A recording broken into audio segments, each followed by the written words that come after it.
பழனி தண்டாயுதபாணி சுவாமி கோயிலில் 200 நாட்களில் 41 கோடி ரூபாய்க்கு பஞ்சாமிர்தம் விற்பனை செய்யப்பட்டுள்ளதாக தகவல் வெளியாகியுள்ளது. திண்டுக்கல் மாவட்டம் பழனி கோயிலில் ஜூலை 1ஆம் தேதி முதல் ஜூன் 30ஆம் தேதி வரையிலான ஆண்டு பசலி என்று கணக்கிடப்படுகிறது.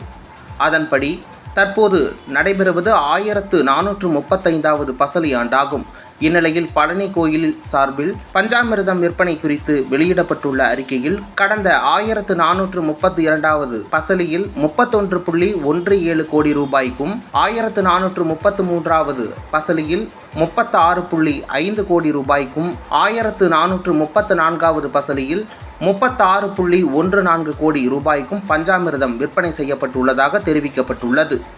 இந்நிலையில் நடப்பு ஆண்டான 1435வது பசலியில் கடந்த 200 நாட்களில் 41 கோடி ரூபாய்க்கு பஞ்சாமிர்தம் விற்பனை செய்யப்பட்டுள்ளதாக பழனி கோயில் நிர்வாகம் தெரிவித்துள்ளது.